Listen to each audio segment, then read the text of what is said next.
Halo, selamat sore Mas Adri. Halo, selamat sore. Kita sambil nunggu teman-teman yang lain ya. Kita nanti ada Mbak Fania sama Mas Simon dari Peri Iya, Plus. Halo teman-teman, udah gabung nih sambil saya add ya nih. Semoga tidak ada banyak kesalahan teknis. Oke, Jakarta. Saya akan mengundang teman dari NLEC. NLEC apa sih Mas? Panjangannya Mas? Northern Lights Education Center. Wah, masuk. Masuk Mbak Fania. Halo, Halo, selamat Ceng. sore Kak Nogi. Ya aku, halo, dipanggil kakak. Aku sambil Ya enak ya. ngundang Mas Simon nih. Oke, boleh-boleh. Oh, jadi nanti berempat ya? Wah, Buat ya. lancar. Ya, berempat. Mas Simon. Lu Mas Simon berbentuk kursi ini. Saya udah datang hadir. Halo, Halo sore teman-teman, Mas. semoga suara saya cukup jelas. Jelas, Mas. Jelas, Cek jelas, suara jelas. dulu, Mas. Thank you. Selamat sore. Nah, bagi teman-teman yang udah gabung di sini, terima kasih. Kita di rangkaian Butopia 2022 Rebounds Rebalance. Ini acara IG Live yang keempat. Kita bertemu dengan sahabat nih. Saya nggak tahu bahasa Jepangnya sahabat apa ya, Mbak Fania. Ingat nggak? Apa ya? Bisa Mangaka, panggil Mas mangaka. aja, jadi teman-teman semua gitu. Oke, teman-teman semua, kita lagi collab sama teman dari NLEC. Nah, saya mau tanya ke Mas Adri nih. Mas, NLEC apa sih Mas? Boleh Mas? NLEC itu? Northern Lights Education Center, Mas. Jadi, Northern Lights Education Center ini adalah tempat pendidikan yang dikhususkan untuk belajar bahasa Jepang. Dan kita berdiri sejak 8 tahun yang lalu dengan berkantor pusat di Osaka dan ada kantor cabangnya di Tokyo juga, Northern Lights. Oh, justru dinamain Notre karena kisah itu ya. Saya pikir karena ada filosofi khusus atas ke utara-utaraan itu. Thank you Mas Adri. Mas Simon. Nah, halo Mas Simon. Halo. Ini Mas Simon dihadirkan bersama kita berempat ini karena minggu lalu Mas Simon termasuk salah satu korban tren yang baru menonton Jujutsu Kaisen yang ke-0. Saya lupa loh, ada buku tapi seri yang ke-0 gitu. Mikirnya seri 1, 2, 3 ini yang ke-0. Ini. Nah, itu. Nah, Mas Simon, sebelum kita Aku masuk juga ke udah baca komiknya. Aku juga udah baca komiknya Jujutsu Kaisen 0. Jujutsu Nah, Kaisen. Mas, jujur nih Mas ya, ini kan soal kita bakal ngomong soal Jepang kan ya, budaya Jepang, soal manga, soal apa ya, produk-produk mungkin ya, apapun yang berbau dengan bahkan termasuk entertain di Jepang. Mas Simon, kenapa sih kemarin memilih untuk buru-buru membeli tiket nonton Jujutsu Kaisen? Apa sih yang bagus dari Jujutsu Kaisen itu? Bagus, Mas. Bagus banget. Bagus, gitu aja. Awalnya kan aku Makasih. nonton seriesnya kan. Awalnya kan aku nonton seriesnya kan. Terus teman-teman di kantor itu, di Peri Plus itu kan udah beberapa bulan gitu ya.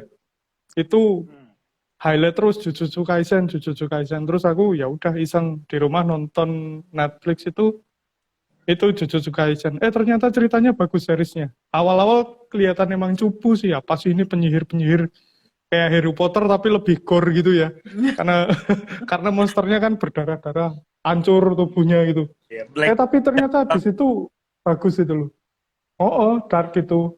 Terus tapi makin kesana makin tertarik itu loh. Karena di situ itu nggak cuma ngomongin soal apa ya, membunuh monster atau apa siluman gitu ya, tapi premis awalnya itu menarik. Gimana nih? Banyak siluman itu ada karena kebencian gitu loh. Mereka dapat energi kebencian dari manusia sehingga mereka itu ada gitu. Nah, di Jujutsu Kaisen 0 itu ternyata premis itu dibalik. Kalau logikanya kebencian kan lawannya cinta kasih gitu ya. Jadi untuk menghancurkan siluman itu lawannya pakai cinta.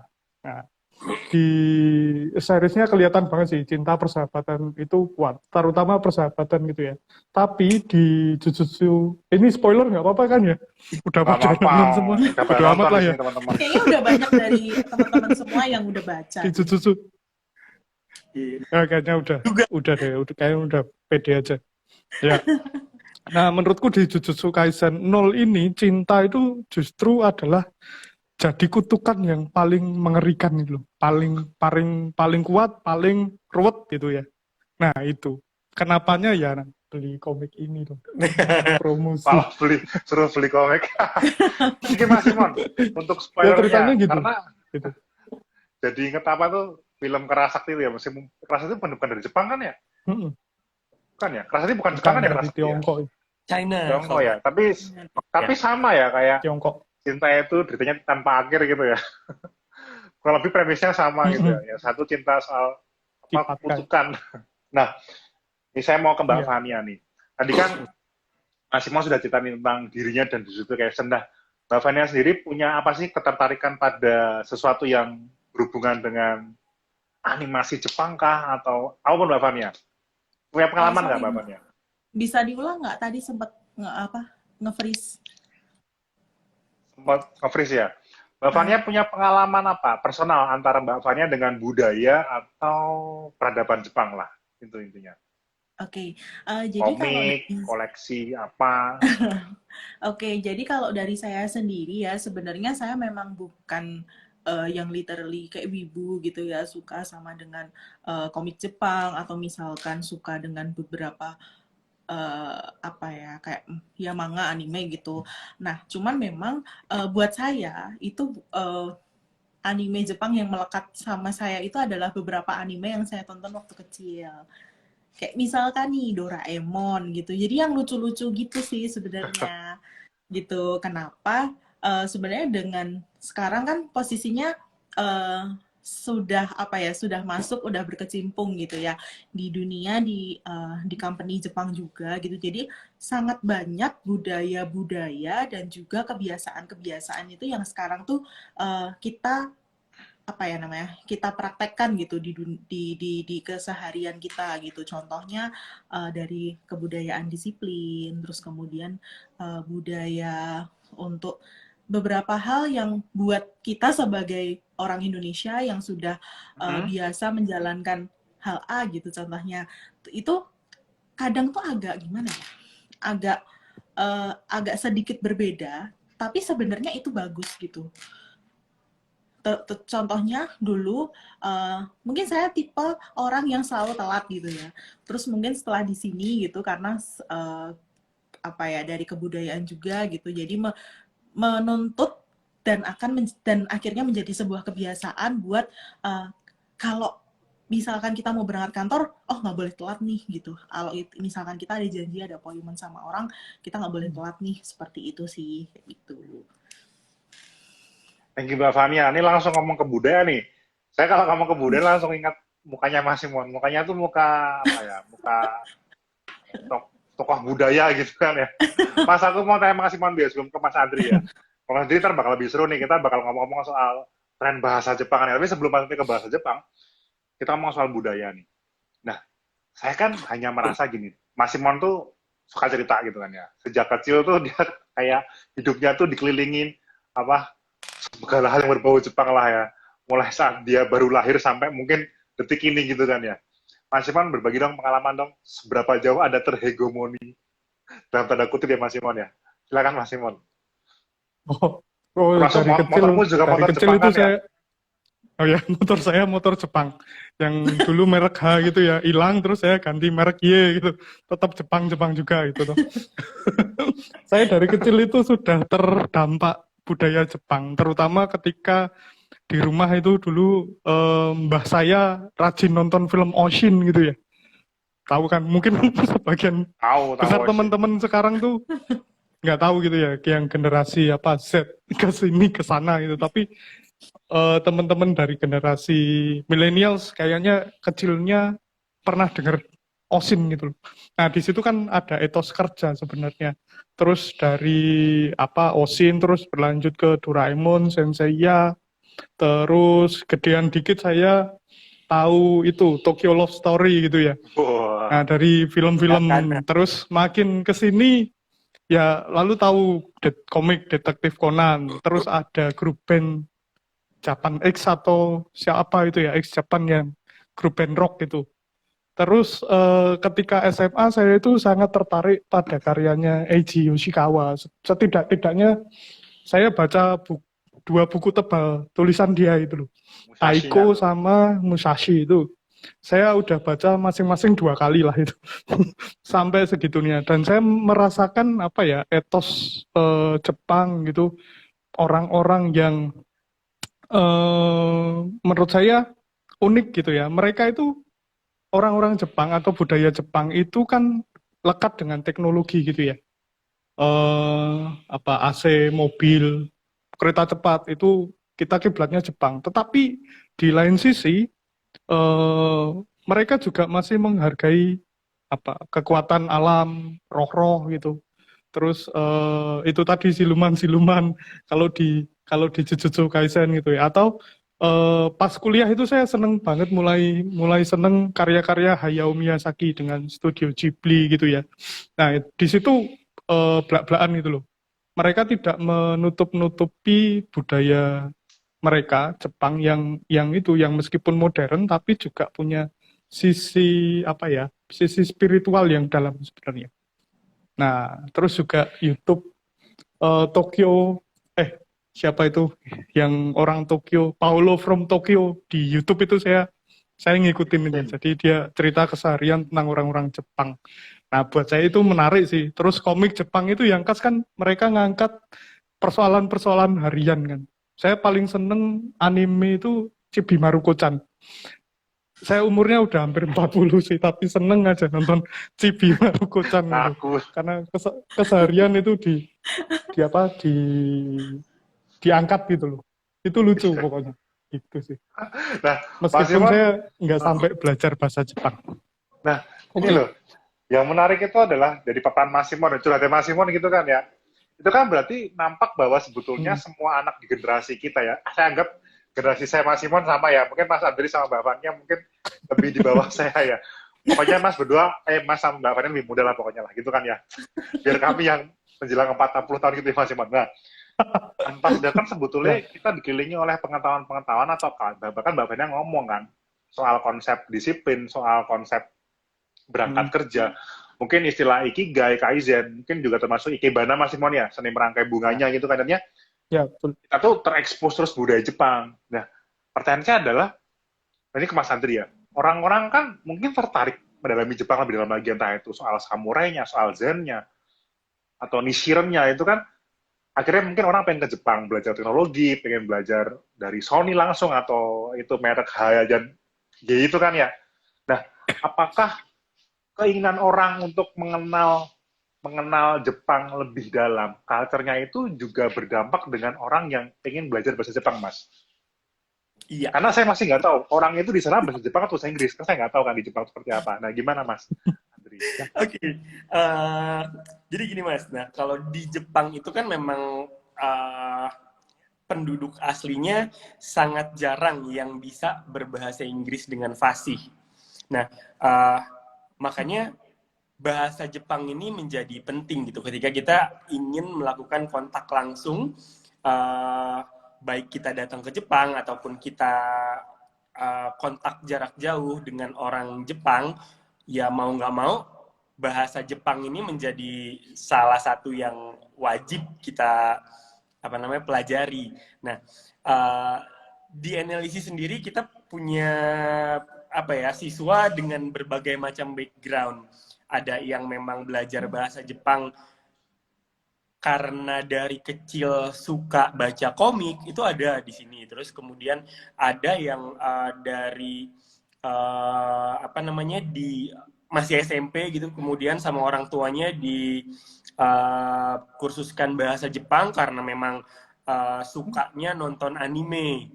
Terus ada juga yang biasa main band dengan Jepangan. Nah, kemudian Jirok gitu ya. belajar bahasa Jepang akhirnya. Nah, tapi terbanyak tentu saja kenapa memilih untuk belajar bahasa Jepang itu yang pertama buat lanjut kuliah atau sekolah di Jepang. Nah, yang kedua ya pasti untuk bekerja. Mau bekerja di perusahaan Jepang di Indonesia ataupun bekerja langsung ke Jepang dengan berbagai macam program yang memang disediakan untuk profesional. Salah satu syaratnya ya bahasa pasti. Gitu, Mas.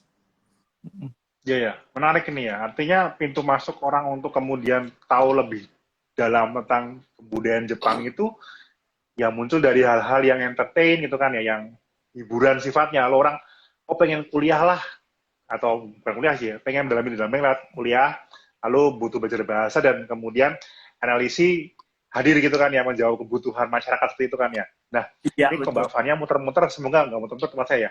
Mbak Fania, atau ya Mbak Fania atau Mas Adilah menjawab. Gini. Apa sih, kalau dari Mas sama Mbak ini kan ya, apa sih sebetulnya keunikan dari bahasa Jepang? Karena kan bahasa Jepang yang saya kenal itu kan sebagai bahasa orang timur, bahasa Asia Timur. Bahasa Asia Timur itu dalam banyak hal ada sisi sopan santunnya, mengenal tingkatan-tingkatannya. Seperti Mas kan di Bandung pasti tahu kan, kata ganti orang pertama itu kepada orang tua sama kepada teman berbeda kan ya. Nah, pertanyaan seperti ini, ada nggak sih keunikan bahasa Jepang yang sebetulnya di dalamnya itu ada unsur apa ya, ada unsur filosofinya gitulah, linguistiknya yang berhubungan dengan sopan santun, tradisi, ada nggak Mas? Ini Mbak Fania masuk Kalau- lagi nih, saya add. Ya, kalau kita bicara dengan keunikan bahasa, sebetulnya kita merujuknya ke budaya ya Mas. Jadi memang betul sekali tadi yang sudah dibahas oleh Mas Simon di awal, meskipun Jepang ini trennya adalah dengan kemajuan teknologi dan lain-lain, tapi memegang erat budaya dan tradisinya itu kan memang sangat tinggi sekali dan itu berlaku mulai dari bahkan dari rumah gitu. Dan itulah yang pada akhirnya membuat si tradisi ini tetap melekat. Nah, berbicara tentang kalau tadi di bahasa di Asia Timur banyak unggah-ungguh dan segala macamnya, di bahasa Jepang juga ada, Mas. Jadi ada perbedaan ketika kita ngobrol dengan teman, nih bahasa anak muda.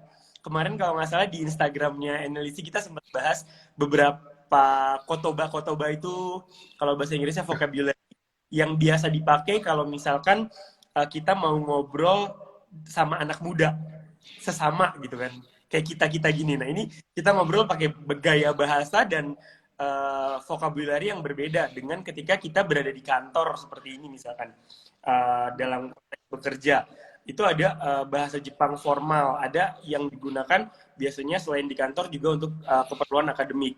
Nah tapi ada lagi tingkatan yang lebih atasnya lagi yang super sopan yang disebut dengan kaigo. Jadi memang bahasa Jepang sendiri sama seperti di Asia Timur pada umumnya memiliki tingkatan atau stratifikasi bahasa dan itu berlaku ya karena adanya kebudayaan. Kalau kita merujuk ke kebudayaan juga jauh ke belakang kan si stratifikasi sosial di masyarakatnya juga berlaku gitu dulu. Mas Simon ada komentar nggak soal ini, stratifikasi ini ya?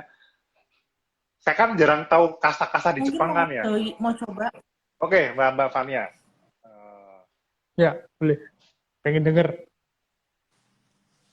Oke, jadi kalau buat sertifikasi dari bahasa Jepang sendiri itu sebenarnya kalau bahasa Jepang itu, mungkin kalau di bahasa Inggris kita ada TOEFL, IELTS, sama TOEIC kan. Kalau di bahasa Jepang itu sebenarnya dari sertifikasi internasional itu ada satu providernya, dia memang langsung dari government-nya Jepang. Dari segi penyelenggaraannya pun bersamaan, jadi serempak seluruh dunia itu bareng gitu. Itu namanya JLPT, jadi Japanese Language Proficiency Test. Nah, levelingnya sendiri itu ada 5 level. Yang pertama, level paling rendah itu di level N5, dan di level paling tingginya itu di N1, kayak gitu. Kenapa istilahnya N, Mbak? Di level pertamanya, N. N tadi ya, N1 ya? Itu leveling dari sananya. Jadi N ya? mereka menamai tiap levelnya tuh seperti itu. Terus sebenarnya ada sih tes-tes profisiensi lain selain JLPT sendiri. Itu ada namanya tuh NAT test sama G-test. Jadi sebenarnya lebih apa ya, berbeda provider gitu, berbeda penyelenggaranya seperti itu. Nah, dari segi levelingnya sebenarnya materinya pun sama sih dari JLPT, cuma nama levelnya aja yang sedikit berbeda dari JLPT kayak gitu. Nah, Nah, kalau dari Mas Simon sendiri nih, kalau boleh tahu kemarin berarti udah pernah belajar ya? belajar pakai Mungkin Belajar Google bisa apa? dicoba Translate nih itu. Bahasa aktivitasnya. Pakai Google Translate. enggak lah. Google Translate. Aku cuma seneng budayanya sih Mbak Fani. Gitu. Tapi boleh Biasanya nanya nggak dari ke Nanya boleh, tapi boleh kemana nanya ke bisa Mbak Mbak Fani Fania aja. atau iyalah. Kalau apa namanya? Kalau pengen belajar atau bekerja di Jepang itu prosesnya eh, berapa lama ya belajar bahasanya gitu? Apakah sampai apa level proficient banget sampai harus lancar gitu ya? Atau kalau untuk pekerjaan-pekerjaan tertentu ada standar minimum lah. Kalau standar minimumnya itu berapa lama belajarnya? Terus gimana prosesnya gitu? Pengen tahu. Oke, jadi kalau misalkan kita ada target pengen bekerja di Jepang gitu ya, Mas. Berarti otomatis Mm-mm. kan kita harus tahu kira-kira bidang apa yang pengen kita ambil di sana sama requirement-nya dari company terkait itu berapa gitu. Sebenarnya kebanyakan itu tuh memberikan standar minimal di N3 atau di N2. Itu biasanya dia uh, apa ya, dari segi levelingnya gitu udah yang kantoran kayak gitu. Nah, Hmm. cuman sekarang tuh lagi banyak juga program yang apa ya, kayak dia tuh persyaratannya minimal di N4 seperti itu. Nah, itu beberapa program yang ditawarkan itu biasanya seperti kayak eh, apa bahasa Indonesianya Pak Ya, Adi, kayak bahasa Jawa. perawat Bahasa ya. Jawa boleh. Eh, Perawat. Yang untuk jadi kayak apa namanya caregiver tuh perawat manula gitu. ya, Oh. terus kemudian bekerja di bidang food and beverage itu jadi kayak di pabriknya seperti itu. Jadi ada Mm. beberapa, jadi leveling tersebut itu tergantung dari pekerjaan yang akan kita kerjakan di Jepang seperti itu. Nah, sebenarnya buat belajarnya sendiri itu kalau di analisis sendiri termasuk cukup cepat gitu. Jadi dalam misalkan kita punya target minimal di level N4 gitu. Nah, otomatis kita bakalan belajar dari nol, dari belajar hiragana katakana, terus kemudian mulai naik ke. Mm. Jadi kalau dari skill leveling itu kita beginner dulu, habis itu N5, kemudian N4. Nah, di level tersebut jadi Kak Simon Mas Simon bisa bakal belajar kurang lebih kurun waktunya 1 tahun nih gitu. Itu untuk kelas reguler karena kan posisinya Mas Simon kayak masih kerja juga Ya, kan seperti itu. betul. Jadi penasaran Berarti ya, nanti saya. kalau udah belajar Kenapa? setahun gitu, aku ke Jepang udah bisa mesen ramen atau udon gitu ya. Bisa Kalau Bisa banget belajar. dong. itu kalau belajar Bisa Kalau kayak banget. ya Mbak Fan ya. kalau kayak pesen ramen udon gitu, minimal di level berapa Mbak Fani ya? Sebenarnya gini sih, kalau dibilang dari level berapa, tergantung pesan udonnya, pesan doang, apa tambah dan lain-lain gitu kan. Istilahnya kayak kita mau belajar kayak bahasa Indonesia deh gitu. Saya mau beli ramen gitu, otomatis kan oke, ini simple gitu. Nah, beda lagi kalau saya mau beli ramen, mie-nya agak keras, dimasaknya jangan lama-lama atau apa seperti itu. Nah, sebenarnya kalau standarnya untuk daily life ya, untuk daily conversation itu bisa dibilang di minimal level N3 sih, seperti itu. Itu kita udah bisa mulai conversation dengan normal speed seperti itu. Wah, jadi berasa apa ya? Menyenangkan dan mudah gitu berasa bahasa Jepang ya. Artinya nggak seribet kayak les bahasa Inggris. Kesannya sih jadi kayak gitu ya.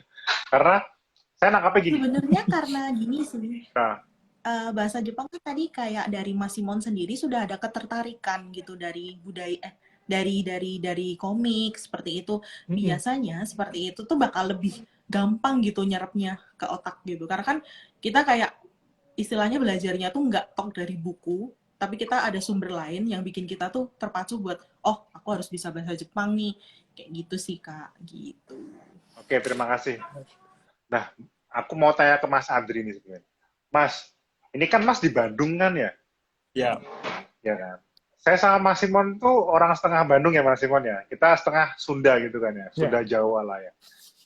Saya tuh merasa selama saya di Bandung itu exposure saya tentang Jepang itu nggak banyak sebetulnya. Artinya apa ya? Tidak tren Jepang di Bandung itu sebetulnya tidak serasakan di waktu itu ya, di waktu saya dan Mas Simon tuh. Nah, apa sih? Kenapa sih si analis ini cukup berani membuka kursus di Jepang, ada di Bandung? Apakah karena ada tren khusus sendiri di Bandung? Atau memang sebenarnya udah lama tuh udah ada gitu loh. Hanya memang tidak tereksposur aja ke masyarakat, Mas Andri.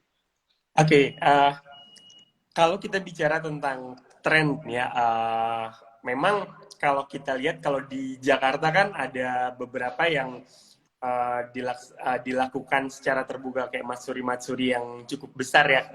Biasanya saya pernah ikut beberapa kali di Jakarta yang dulu ya di Hotel Sultan, sama ada yang di Blok M. Itu sempat ada matsuri Jepang kan. Nah, kalau di Bandung memang komunitasnya dia tidak seterbuka dan sebesar di Jakarta, tapi ada, Mas. Nah, dan terpisah biasanya, ada yang komunitasnya musik di Jepangan tadi, terus kemudian ada juga yang komunitasnya lebih ke apa namanya, cosplay. Itu ada komunitasnya sendiri juga. Oh iya. Kemudian selain itu juga di beberapa kampus yang penyelenggara pendidikan bahasa Jepang itu di Bandung cukup banyak. Ada yang, kalau yang negeri di Unpad ada, terus kalau misalkan yang swasta yang cukup terkenal itu ada di Widyatama, kemudian di Maranatha juga ada, kemudian di Unicom. Itu mereka hampir setiap tahun sebelum sebelum pandemi ini punya matsurinya masing-masing, dan itu cukup dikenal gitu di kalangan mereka yang memang menyukai budaya Jepang juga gitu kan, si matsuri-matsurinya ini. Nah, terus kemudian kalau di Maranatha juga kadang-kadang suka ada annual, dia bikin kayak performance show yang tradisional Jepang. Itu ada dibikin sendiri sama si Fakultas Sastra Jepangnya Universitas Maranatha. Di Unpad juga sama. Jadi memang komunitasnya ada, cukup besar, tapi memang tidak terekspos seperti di Jakarta. Nah, ini yang memang akhir PR nih buat kita yang bergerak di penyelenggara bahasa gitu kan, untuk menyentuh si komunitas-komunitas tadi yang memang tersebar dan terpisah-pisah. Bahkan di kampus-kampus yang tidak punya fakultas sastra seperti Telkom University, kemudian ITB, itu mereka punya lembaga bahasa yang juga cukup apa ya, itu kan salah satunya bahasa Jepang begitu. Menarik ya, saya matsuri gitu kan ya. Nah, saya dapat yang terakhir sebenarnya, karena kita sudah hampir jam 4:30. Sebelum saya tanya terakhir, Mas Simon, kamu ada mau nanya nggak, Mas Simon?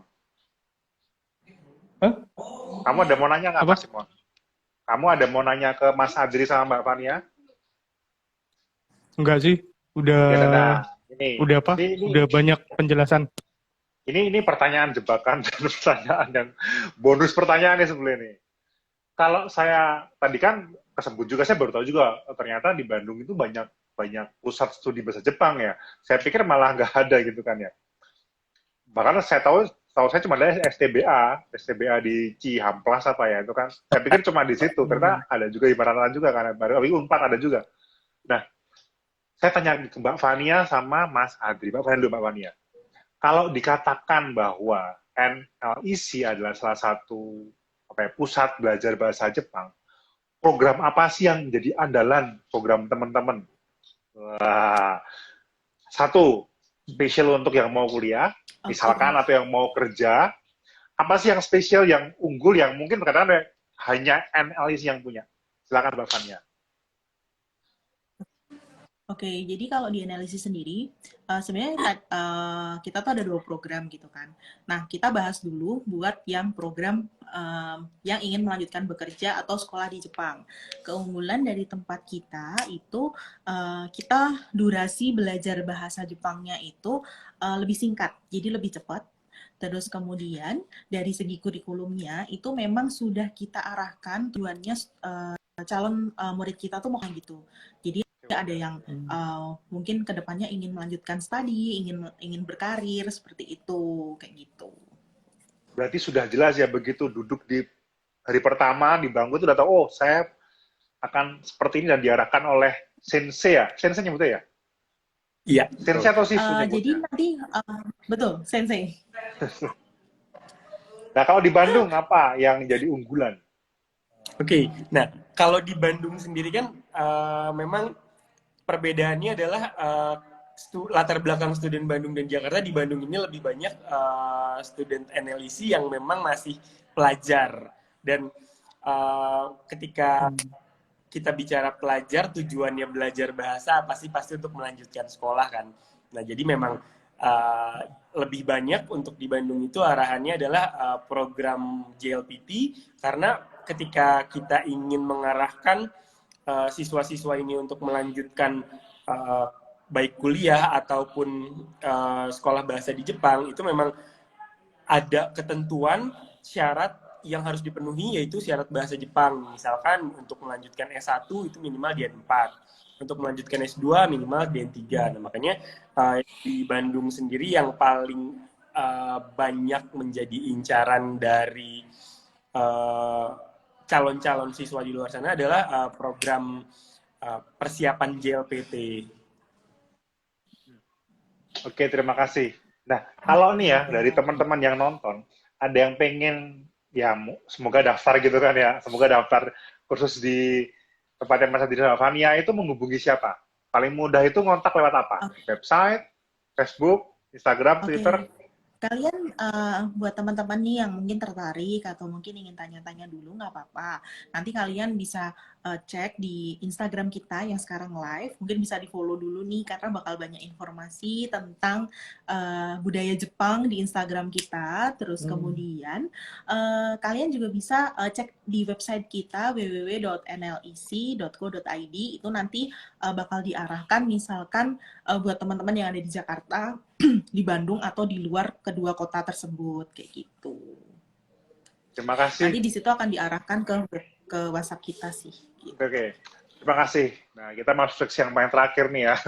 Sesi terakhir itu adalah sesi mencoba mengkaitkan apa yang tadi Mas Simon, Mbak Fania, Mas Adri kemudian ungkapan.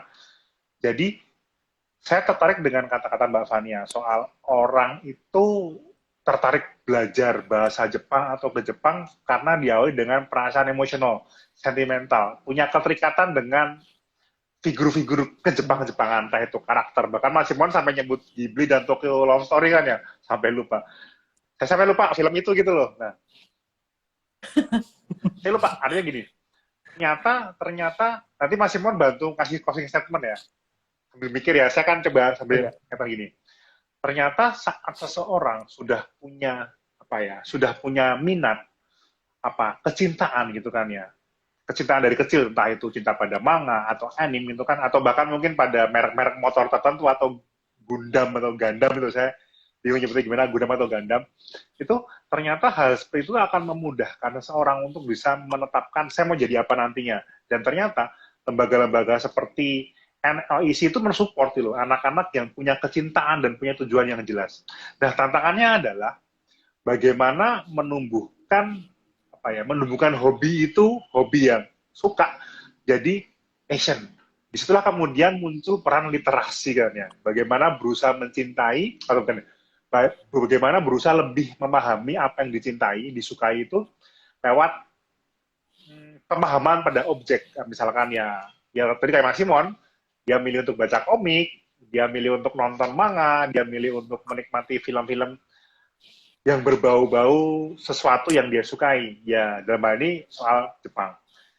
Itu menurut saya menjadi salah satu titik pijak ya. Berarti ya memang bagus untuk sejak kecil itu memiliki minat. Dan itu akan mempermudah orang untuk menetapkan besok saya mau seperti apa. Nah, Mas Simon, ada closing statement nggak dari dirimu yang di mata saya jenengan itu Ada, kayak ada dong, Jepang banget lah gitu lah.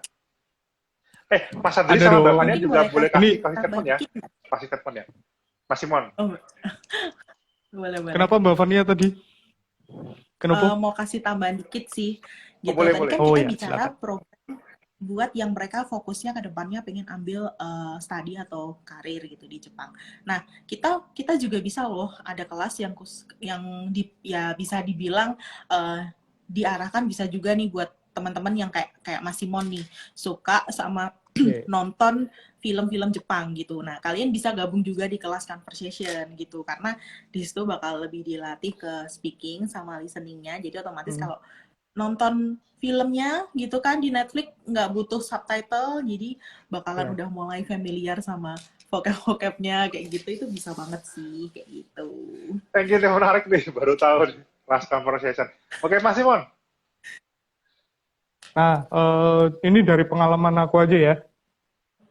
Kita itu belajar bahasa atau belajar secara umum itu baiknya memelihara sikap jadi anak kecil gitu loh. Anak kecil itu kan kalau ketemu apapun itu girang gitu loh. Oh, ini hal baru. Jadi semangat itu yang rasanya kita perlu pupuk itu dalam diri. Jadi jangan pernah merasa meskipun sudah banyak umurnya gitu ya, kalau belajar bahasa baru atau hal baru gitu, terutama bahasa, jadilah tetap seperti anak-anak kecil. Seperti misalkan jangan malu nonton film kartunnya gitu, bahasa tersebut gitu. Saya juga gini-gini meskipun nggak sampai lancar ya, saya belajar bahasa Prancis mulai dari nonton film kartunnya seperti itu atau baca buku anaknya, kurang lebih gitu sih. Nah, supaya gampang menyerapnya kan, seperti anak itu kan juga belajarnya kan dari kecil-kecil sedikit-sedikit numpuk gitu, dan belajar dari apa yang kita sukai dulu gitu sih dari aku. Thank you. Maka terjawablah ya judul IG Live kita hari ini. Aku bahagia kalau aku bisa ngomong Jepang. Bukan soal ngomong Jepangnya saja, tapi soal bahagianya Mas Simon ya. Ya. Mas Adri Ya. sama Mbak Fania Gitu. ada closing statement sebelum kita nutup IG Live kita sore hari ini. Mas Adri, pesan-pesan barusan udah disebut, tapi nggak apa-apa saya sebut dikit lagi. Jadi kalau dari saya mungkin buat teman-teman di luar sana yang memang ingin belajar bahasa, terutama bahasa Jepang, mungkin biasanya rasa takutnya itu dimulai dari karena ini tulisannya kanji susah gitu. Nah, jangan berangkat dari situ, tapi mulailah berangkat dari sesuatu yang memang kita senangi. Karena ketika kita memulai dan berangkat dari sesuatu yang kita senangi, misalkan dari kecil kita senang nonton kartunnya juga banyak kan kartun Jepang, kita mulai saja dari situ dengan mencoba untuk menonton kartun tersebut dengan bahasa aslinya. Walaupun kita masih pakai subtitle pada awalnya, pada akhirnya kita akan terbiasa. Nah, ketika kita sudah terbiasa, itulah muncul rasa nyaman dengan bahasanya, sampai akhirnya ya udah kita memiliki kecintaan tersendiri terhadap bahasa tersebut dan ingin belajar lebih lanjut. Oke, terima kasih. Mencintainya. Mbak Fania? Oke, jadi kalau dari saya, misalkan dari teman-teman ada yang pengen nih buat belajar bahasa asing gitu, kalian nggak usah takut. Kalian bisa kok tetap belajar tambahan bahasa asing lainnya karena karena kayak ketika kita mendapatkan pendidikan yang edukasi yang lebih gitu kayak dari banyak hal, otomatis kita akan mendapatkan masa depan yang lebih baik gitu. Masa depan yang lebih baik. Aku bahagia jika aku bisa ngomong Jepang, ungkap seorang yang mencintai manga. Terima kasih Mas Adri, Mbak Fania dari Northern Light Education Center. Center ya? Center dan Mas Simon, seorang mangaka.